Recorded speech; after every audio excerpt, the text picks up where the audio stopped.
Welcome everybody to the Yorktivist Human Rights Film Festival 2022. We're delighted to have Lyn Collie joining us today, all the way from New Zealand, to talk about her film There Once Was an Island, which is, of all the films at Yorktivist, it's sort of the oldest one. It was made in 2010, yet still continues to attract interest today because, of course, the issues that it focuses on are so relevant. So I'm Lyn Collie. I was the producer of There Once Was an Island.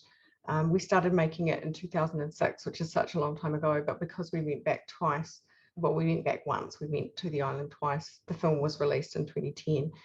Since then, I haven't been actively making documentary. I currently work as a producer in an AR/VR and online experience company, which has actually worked out pretty well despite the pandemic. Before that, I was working at the University of Auckland doing learning support. So that was a media production based role, at least in part. And before that, I guess I've got a background in tertiary teaching, but my academic background is in anthropology, and filmmaking, which is one of the reasons that There Once Was an Island was such a good fit. I had some experience of Pacific culture, both by living in New Zealand, but also by academic study. The director I might pronounce this wrongly, is it Briar March? Yeah, that's correct, Briar March. Yep. Yeah. She actually has a film out at the moment about the Green and Common women called Mothers of the Revolution. So if you like There Once Was an Island, there's every chance you'll like that. Thank you. We'll get in touch with her for next year. And so how did the two of you come to work together on this project? I was doing my master's up to 2005 with Briar, and I had a shared workspace together. She had just graduated from her honours degree at Lyn in Auckland, which is an art school, so that was her background. And we got talking, and she was looking for a project. She just finished another film called Ellie, Eagle and Me, and she asked if I wanted to kind of get on board with what she was thinking of. And I said, okay. I just finished my master's in documentary directing, and so producing a film didn't seem like a bad next step. It was insane. Like, we didn't have as much. I mean, Brian had more experience than I did, but yeah, I didn't have a clue what I was getting myself into. But I figured that it would be important to the community that we were going to work with, and that it would be, I don't think any of us really understood how kind of persistent narratives about climate change and on film were going to become at that point. Al Gore had just really released An Inconvenient Truth, which was maybe the patient zero of climate change films. And I think that had an outsized impact on how the debate has shaken down since then. But certainly I'm always surprised that There Once Was an Island continues to garner interest from viewers. And it's now 16 years since we started making it. It's interesting. But yeah, Brian and I met in that office. And she had an idea for the film. I'm guessing that you might ask about this because she'd seen an article about the island in the University of Auckland Alumni magazine, which of course was relevant to both of us. And so we got in touch with the person who'd written the article. He is a professor emeritus of anthropology or musicology. It all unraveled from there. As the producer, what was your kind of role with making it come together? I guess all of the stuff that isn't, sometimes I did actually shoot. So there are some shots I shot in the film, but mostly I wasn't doing the production side of it. I was looking, and I have to say, Brian did a lot of the producing too. So it's not like I did this alone. We worked as a duo because we had no money and no experience and no track record. So, well, no, I had no experience. Brian, or actually, I should clarify, we both had some experience, but we didn't have a track record particularly, especially for the sort of film we were trying to make. So in all of that, my job was to find money, organise shoots, and that meant organising the logistics of getting a crew from New Zealand into the Pacific. And that was the biggest challenge, actually, because going to Taku is a really difficult journey to organise, particularly. It's not actually that difficult once you do it, but yeah, that was a challenge. And I didn't go on the first shoot. We took a camera operator, but the second shoot, Brian did all the operating, and then I went and just organised the day-to-day realities of the shoot and tried to get transcription started before we left. We had a lot of interview material, which was in English. That was okay, but we had a lot of scenes with people speaking in taku. So we needed to get that translated and transcribed as much as possible before leaving. And then just organising to get that done after we left as well, because we couldn't get it completed. So basically organising things and enabling the process was my job. Yeah. When you describe it like that, it sounds so simple, but actually the devil is in the detail. I noticed that you had like 4 translators for sort of translating from language of Taku into English. And then I suppose there's also like the various dialects of Bougainville. We didn't need the Bougainville material translated because as far as I recall, and I mean, I'm going back a little way, but as far as I recall, it was all in English, the interview material there, and we didn't shoot very much. There was one scene between Anda and the local MP, which was in Tok Pigeon, I think. But actually, even then, I think they was mostly speaking Taku because they're both from Taku. Oh, okay. Everybody in PNG speaks Tok Pigeon because it's the lingua franca of this incredibly linguistically complex country. So there's the greatest concentration of languages and ethnicities in one place in Papua New Guinea. So you need a common language, and that's what it is. So we didn't have to find additional translators for Tok Pigeon. As far as I'm aware, there were no dialects from Bougainville spoken on camera. Thank you for that. Looking back on it, because as you say, it was a while ago now. So when you sort of like reflect back on it, what are the things that come to you first, or sort of the memories that are most prevalent in your mind? That's a good question, and it's tricky because it is a long time. And I also, just on a personal level, I have a terrible memory. And I can't do anything about that. But what things sort of come to me, I do remember the 2 hardest moments were getting everyone to the island the first time, and just knowing that had actually happened safely and had happened was very intense. Because, so I'll expand on that a little bit. So this is the first thing I remember. So the boat that goes to the island is one of the biggest issues that the islanders face. It's not, the service is not regular. And so we would face the situation where the boat schedule kept changing, and we'd have to find out about that, and then we'd have to change our tickets. And well, the only way to get into Papua New Guinea is to go via Qantas, but it's a flight that's code-shared with Air New Guinea. And they've only got 1 aircraft. So if there's any problem with the aircraft, I think they can possibly borrow one from Qantas, but that flight is not reliable either. And it's very expensive. And so changing tickets, we would have to keep trying to do that. And so and we had no money. At that point, we hadn't got our biggest funding that we used to complete the second shoot. So I knew we didn't have any money if we needed to change the tickets, and I didn't know where I was going to get it from. The fallback is always that the producer can put their own money in, but I didn't have any of that either. So the fact that we managed to get, and then once you get into the country, your luggage can be put off and just left on the side of the runway. And so we knew that we needed to take everything that was required to shoot the film onto the cabin and carry it by hand. Otherwise, because you can live without pants, potentially, you can't make a film without a camera. No. The other thing we had to contend with was, and so that included solar panels, because there's no electricity on the island, and there's nowhere to buy anything, and there's nowhere to charge batteries, and there's nowhere to, we literally had to take every single piece of equipment required, plus everything required to keep it going. Again, having not zero, but having a very, very limited budget at that point. So the logistics of that and making sure that it happened is what I remember most vividly, because it was incredibly stressful. And so it's just ground into my brain. The second thing that I remember most vividly is how just the intensity of getting it finished. So like the online edit, because Briar was studying at Stanford and, outside of San Francisco and Palo Alto at that point, doing her master's, which was amazing. But it meant that I was responsible for managing the process in post. And that was for a variety of reasons, because of our lower funding. We were using different providers, and so coordinating that and making sure we got a good technical outcome.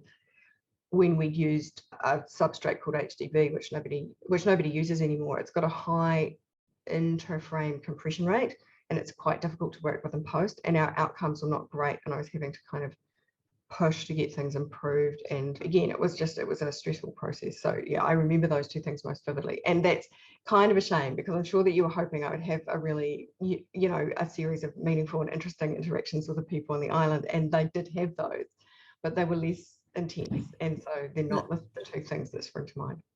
Yeah, well, we've got in our audience two sort of budding filmmakers, and so those kind of insights that you've shared is just like that's the actual reality of making film. Like it's not all the glamorous stuff. Well, in fairness, this was probably the most difficult environment you could imagine to make a film in. It's like shooting on the moon. Like there's just no help at hand, and you can't go anywhere to get help either. So I would say, don't worry, probably your mileage will differ if you're starting out.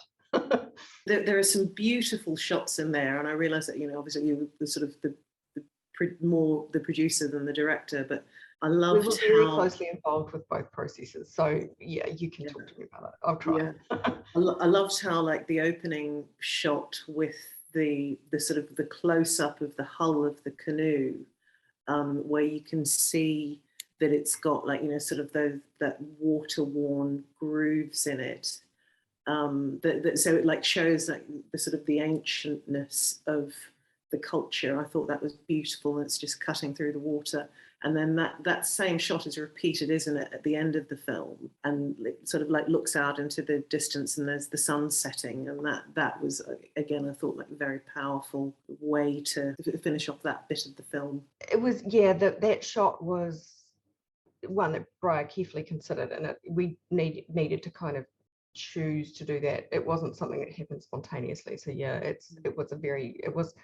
think it was more about the idea of, if you live in an entirely watery environment, where do you go? Yeah. Interestingly, when I think about the water-worn aspects of the outrigger, which is what you're looking at as it's going through the water, it's more about the fact that they don't have that many trees, and so when wood shows up, you take it and use it to make stuff. Yeah. Well, I mean, you have coconut trees, but not so much other types of wood. So yeah, that to me has a very utilitarian aspect. But yeah, it was definitely very considered, that shot. And I think anyone is welcome to see in it what they see, because that's the beauty of film, Yeah. But I think there are many beauties in the film. Like, I mean, you describe to us now about like sort of having a very tight resources and time, and sort of like needing to, the logistics of getting around is also a challenge, but the end product is still a beautiful film. It's visually very enticing. The story is woven together in wonderful ways, and I felt that your sort of use of subtitle and not relying on either voiceover. I mean, there is some voiceover, but like it just felt like the whole film is more like a show don't tell approach. Would you say that's? Yeah, I think we debated when we were pitching it, trying to get money, and writing the treatments for that, we did try always to push away from narration, because we didn't want a voice of God. I mean, we felt that it would be kind of cliche and just fairly worn, a very TV kind of trope, and we wanted to stay away from that. But I think also both of us really wanted the people on screen to do as much of the storytelling as possible.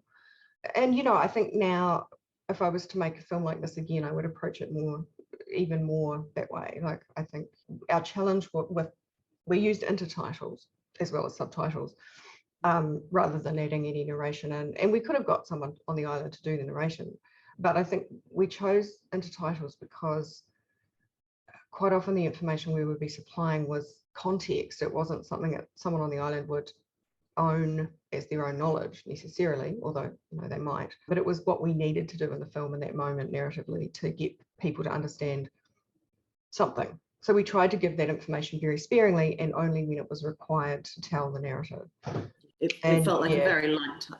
Well, it's great that seems like that, and I thank you for that. I'm pleased that it stands up over time. Yeah, lovely. I do have more questions, but I might just sort of throw out for now to the rest of our guests to see if anyone has questions. Please unmute yourself. Simon, I've seen you've been waving your hand. So Simon is a budding documentary maker himself.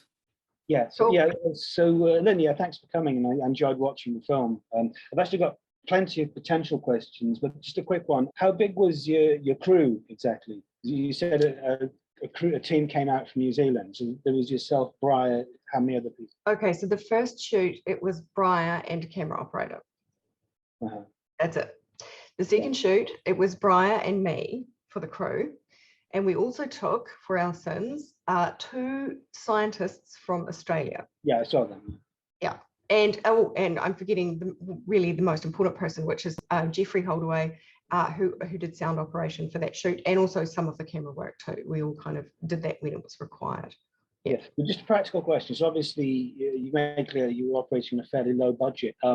Your camera operator, how much? I mean, did the person agree to work on a fairly low salary?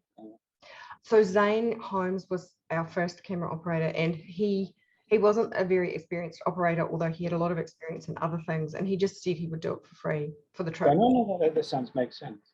Yeah, and then Briar did most of the operating, and she did it for free too. Yeah, that's interesting. Yeah, because I mean, I'm all in favour of, say, using local talent wherever possible, but it seems to me, obviously on the islands, to tour, Taku, obviously that's limited. But did you consider, say, taking anyone from, say, Papua New Guinea, who was within that? No. Like our networks inside Papua New Guinea were pretty much zero at that point. It's a very well. Okay, so first of all, Papua New Guinea is very complex ethnically. It's got, like I said, it's got the greatest number of ethnicities and languages in one space as anywhere. It's the densest sort of complexity. So the idea of taking somebody from a different cultural environment into Papua New Guinea, into Taku from mainland Papua New Guinea didn't occur to us. It would have been very difficult to source them because it's still an 80% subsistence economy. Right. So people don't have a lot of equipment and a chance to practice on that equipment. And we're at this point, we were basically shooting on one step up from a handy cam. I don't know that anyone would have had a professional camera in PNG apart from maybe a TV station. And we didn't want a TV operator. We wanted someone who could shoot cinematically. And we didn't, it would have been very difficult to locate someone with the skill set that we wanted to make the film that we wanted. So I appreciate the question. I think it's a really good one. And if I was going in there now, I think we've got better networks because we've made the film, so it would be more possible to do that. And actually, there are a lot of very smart, very switched on expats from Taku who live in various other places, including Australia. Don't know that any of them are heavily involved in the arts. There's a real significant focus on business and people doing well in that area. I think I would definitely explore that more now. At the time, it was just such a tricky step. Like, we were definitely interested in using people on Taku. We had a translator, which obviously we needed, but she was the production assistant. Her name's Rose Tione, and yeah, we wanted that. But the idea of finding an operator it didn't occur to us at the time. Well, the practical point, obviously, accommodation costs would not have been expensive. Accommodation costs in Port Moresby were one of the highest costs we had because you have to stay 5-star. Port Moresby is more violent than Johannesburg. A year before we stayed in the hotel, so sorry. You were staying in where were you staying on the island? We're on the island. We didn't pay money, but we got a lot of. Actually, no, that's a lie. We paid some money. That was another fairly chunky payout that we made. We also took a whole lot of food with us, so that we didn't. When you're on a limited budget, obviously accommodations is something you want to save on. Assuming costs would not have been high on the island. You paid much. I can't remember. I could possibly look it up how much we spent. We wanted to not take the piss because people basically moved out of. They had 2 houses and they moved out of those houses to let us stay in them. They were used to. So the person who hooked us up originally is Richard Moyle, who's an emeritus professor, and they built him a house. He had his own little house on the island. So Briar and I stayed in Richard's little house, belonging to this family. And then Jeffrey and the 2 scientists who were men stayed in an adjacent building. When I say building, they're, pandanus roofs and coconut mat walls. So they're like a tent kind of. But we definitely weren't trying to economize on accommodation because we didn't want to take advantage of this family. Okay, fair enough. And we couldn't economize in Port Moresby. I think they gave us a special rate. I think I said to them, we're a film crew and we've got no money, and they gave us a discount. So I definitely was, always trying to look for that, but we couldn't stay cheaply in Port Moresby because it was too dangerous. Like it's not a safe place to be if you're a tourist. Sorry. Again, these atypical answers. Yeah, I mean, I have been on shoots where people have shared rooms, we've looked for budget accommodation, but this was just not really a situation where we could do that. With your protagonists, how did you choose them, and how much time did you spend with them before you started shooting? So the first shoot, Brian had kind of met a lot of people and we talked about them, and we wanted people who had different perspectives of climate change and what it means to leave. So we had Sati, the younger man with the young family. He had lived in Port Moresby for a while and then moved back to Taku. When I say for a while, he's living with his grandmother, I think, and he had a big shift culturally moving back to the island, but he was really passionate about it. And then Anda, the older woman who lived away from Taku, lives away from Taku in Port Moresby permanently, and then Talo. So we wanted a woman's perspective, and we wanted an outside perspective, so that's why we chose Anda. And then Talo was just a really good talker, and he'd been on the island and was, really, he was teaching kids dances and songs, and so he was passing on that culture. So he had an investment in the situation that was maybe higher than average. So yeah, we chose them for sort of those types of reasons, so that we could get different perspectives on the idea of moving and what that meant in the context of climate change. I've got plenty more questions, but anybody else questions? So you said that the second shoot was when I hadn't realised that you brought the scientists. I thought that the scientists had been sent from the government, but so you brought them in. That's wonderful. Was it deliberate? Was the visit sort of timed for the king tide, or did that just so happen to happen? Wow. Yeah, that's incredible. Yeah, it was interesting. It even happened in terms of shooting right where you would want it to happen, like about 2/3 of the way through our time on the island, or even a little bit further. So yeah, I was very much like, your final turning point. But no, I mean, it was kind of a risky undertaking to do, because shoot the film, in fairness, we didn't have a lot of visual evidence of climate change, because it's really difficult to show that, because you need to be there at different times and shoot the movement of sand and the change of the environment. So even though it was awful for the island and indicative of this ongoing crisis that we're facing, it was good for us, which is kind of a horrible thing to admit or talk about. But no, it wasn't planned. And we wanted the scientists to go with us so that they could, at this point, climate change was very debated, and we really wanted a scientific view which could add weight to the local view. And we were thinking very much about how do we show a Western audience in a way that they'll understand what's happening.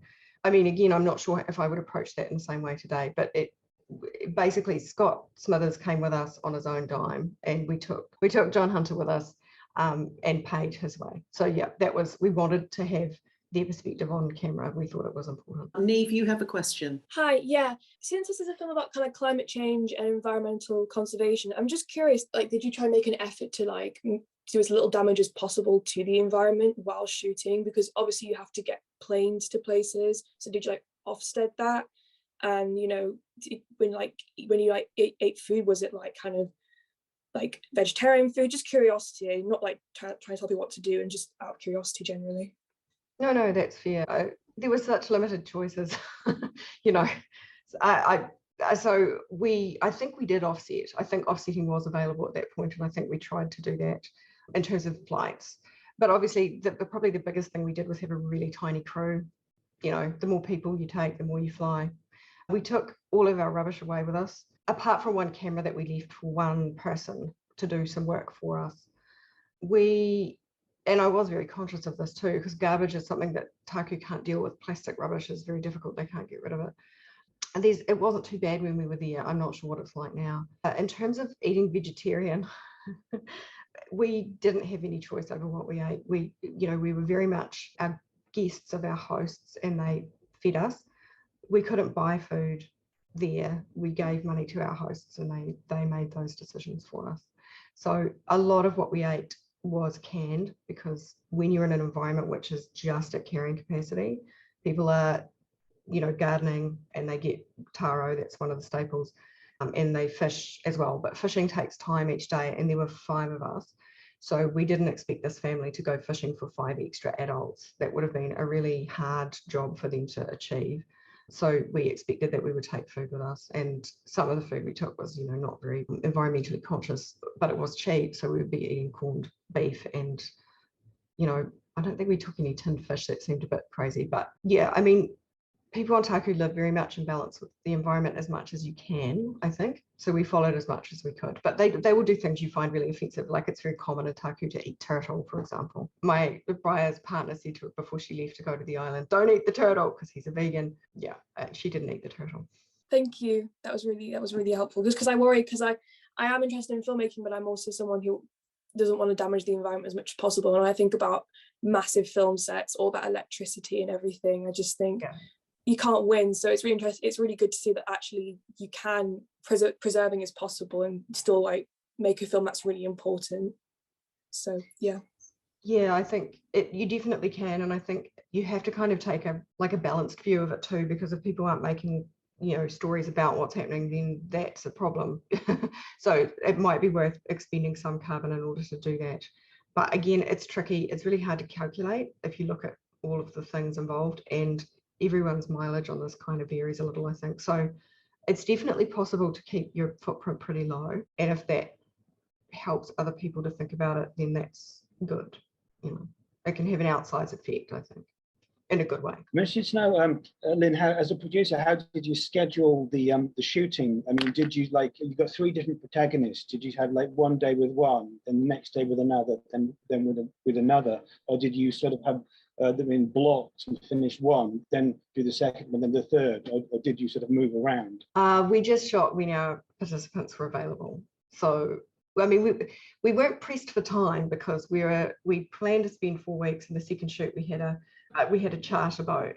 The first shoot, nobody was sure they'd get home because they were reliant on the regular service boat. So Richard Moyle once got stuck on the island for 4 months and couldn't even call his wife. I mean, it's the sort of film that you would never normally make. And no, we couldn't have done it now because Briar has 2 kids, and so that wouldn't work. But so, sorry, to return to your question about scheduling, we weren't pressed for time while we were on the island, particularly, although it got a bit squashy towards the end of the shoot. We were like, we know we need to get these specific shots. But yeah, other than that, and I find this when I'm working with, I've shot a lot of little things for in various other ways that have not been documentary, and really I'm usually just working around other people's schedules. So when people are available and they're doing something that's interesting, then you go to them. My experience in documentary is having relatively limited control of the schedule, because you're following someone else's story, and so you're kind of beholden to them and their journey, whatever that is, and how much access they'll give you. For interviews, I think you can be more structured, but for following action, yeah, no, I think you're at the mercy of the universe.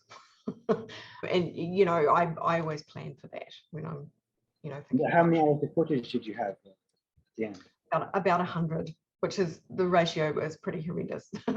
It does reflect though how much, we really did a lot of research with the camera on, and knew that we would never be able to go back. So yeah, it was important to capture as much sort of interstitial material as possible. And so that was a choice. It wasn't just that we were shooting wildly. It was really just trying to document as much as possible. That's amazing. One of the scenes that you had, which sort of filled me with kind of horror, was the when Endar was speaking to the politician who was describing what would happen when the people of Taku moved to Buka.